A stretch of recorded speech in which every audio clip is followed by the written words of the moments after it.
नमस्कार, आप देख रहे हैं कालचक्र। मैं हूं विपनेश माथुर और मेरे साथ हैं प्रश्न कुंडली विशेषज्ञ पंडित सुरेश पांडे जी। पंडित जी, आपका बहुत बहुत स्वागत है कालचक्र। धन्यवाद।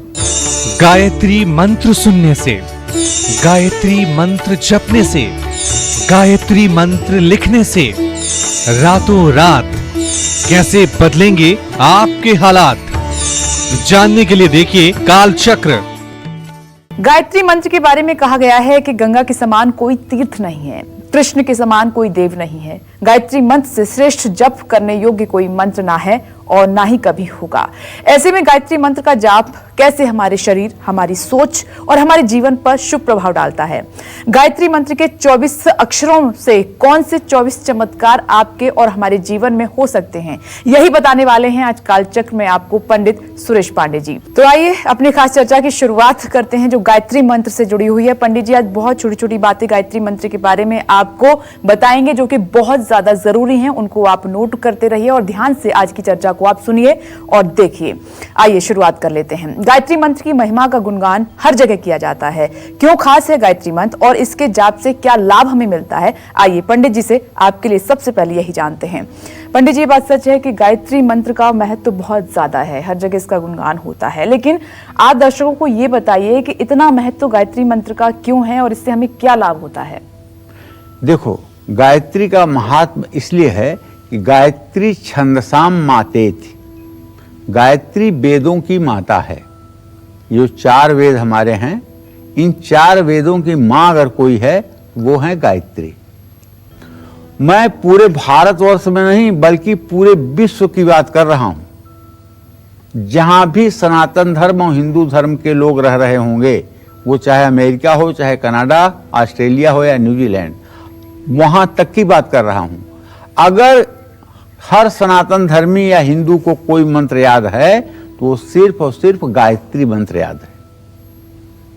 शायद ही कोई ऐसा व्यक्ति होगा जिसे गायत्री मंत्र याद न हो, या तो वो बिल्कुल न पढ़ा लिखा होगा, नहीं तो बचपन में 2-3 साल की उम्र तक माता पिता चाहे जितने एडवांस हों, लेकिन गायत्री मंत्र तो सिखा ही देते हैं। तो देवी भागवत में कहा गया है कि नृसिंह, सूर्य, वराह, तांत्रिक और वैदिक मंत्रों का अनुष्ठान गायत्री मंत्र का जप किए बिना असफल हो जाता है। गीता में भगवान श्री कृष्ण ने स्वयं कहा है कि मंत्रों में मैं गायत्री हूं। अथर्ववेद में गायत्री को आयु, विद्या, संतान, कीर्ति, धन और ब्रह्म तेज को प्रदान करने वाला माना गया है। गायत्री को वेद माता कहा जाता है। गायत्री छंदसाम माते, गायत्री को वेदों की माता कहा जाता है। गायत्री मंत्र में 24 अक्षर होते हैं। गायत्री मंत्र के 24 अक्षर शरीर की 24 अलग अलग ग्रंथियों को प्रभावित करते हैं और गायत्री की 7 व्याहृतियां भी हैं जो सारे 7 चक्रों को एक्टिवेट करती हैं। हमारे शरीर में 72,000 नाड़ियां हैं और हर नाड़ी हमारे मुख से जुड़ी हुई है। इसलिए जब भी हम कुछ अच्छा या बुरा बोलते हैं तो इसका हमारे शरीर पर बहुत गहरा प्रभाव पड़ता है। ऐसे में गायत्री मंत्र का जप हमारे शरीर के 7 चक्रों को 72,000 नाड़ियों पर शुभ प्रभाव डालता है। वैज्ञानिक ढंग से अगर आप सोचें तो ओम भू ओम भुवः ओम स्वः ओम महा ओम जनः ओम तपः ओम सत्यम ओम तत्सवितुर्वरेण्यं भर्गो देवस्य धीमहि धियो यो नः प्रचोदयात् ओम आपो ज्योतिरसो अमृतम ब्रह्म भूर्भुवः स्वरोम। मूलाधार से लेकर सहस्रार तक जो 7 चक्र मनुष्य के शरीर में पाए जाते हैं, इन 7 चक्रों को जब ओम भू ओम भुवः ओम स्वः ओम महा ओम जनः ओम तपः ओम सत्यम, इन 7 अक्षरों को 7 चक्रों पर जब नियोजित किया जाता है तो ये सारे चक्र धीरे से एक्टिवेट हो जाते हैं। और यदि आपके सारे चक्र जागृत अवस्था में पहुंच गए तो आपसे इस प्रकृति का कौन सा ऐसा भेद है जो छिपा रहेगा। इसीलिए तो भगवान कृष्ण ने कहा है और वेदव्यास ने लिखा है, गीता अध्ययनशीलस्य प्राणायाम परस्य च नैवं सन्ति हि पापानि पूर्वजन्म कृतानि च। पूर्व जन्म का चाहे जैसा प्रारब्ध हो, गायत्री उसे भी बदल सकती है।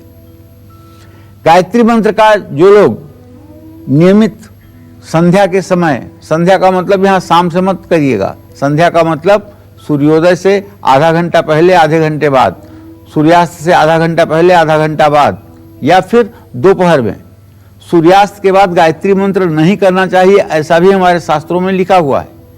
केवल दिन में ही सूर्य की उपासना करनी चाहिए, सूर्यास्त के पहले गायत्री की उपासना कर लेनी चाहिए। तो इन सब चीजों पर, इन सब विषयों पर, चाहे जितना आपको डिप्रेशन है, चाहे जितना आप कुंठा के शिकार हैं, अगर आपने गायत्री करना शुरू कर दिया तो 24 दिन के अंदर आपका जीवन बदलेगा, इसमें कोई दो राय नहीं है। कालचक्र दर्शक हमारे साथ मौजूद हैं। कमला जी भीलवाड़ा से, राजस्थान से जुड़ गई हैं। स्वागत है आपका कालचक्र में। अपना सवाल कीजिए पंडित जी से। जी पंडित जी प्रणाम। हाँ, सदा सुखी रहिए। कमला जी बताइए, कितने साल की हैं आप, क्या जानना चाहती हैं? मेरा 31 साल की हूँ। मैं मेरे पति के बारे में जानना चाहती हूँ। मेरे पति की जन्म तारीख है 31 मई 1981, दिन शनिवार, शाम 5:30 बजे। हमारा कारोबार 2 साल से अच्छा नहीं चल रहा। मैं जानना चाहती हूँ किसी ने कुछ किया तो नहीं है, और हम नई कार खरीदना चाहते हैं तो कब खरीदे? देखो, ऐसा है, आपने जो प्रश्न किया है कमला जी, आपके पति भाव का स्वामी बृहस्पति और आजीविका भाव का स्वामी बुध है।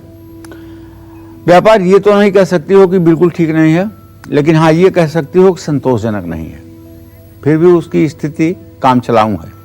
जहां तक वाहन खरीदने का प्रश्न है तो चंद्रमा से चतुर्थ भाव का स्वामी शनि है, शुक्र शनि दोनों की युति है। आप चाहें तो 14 जनवरी के बाद वाहन खरीद सकते हैं।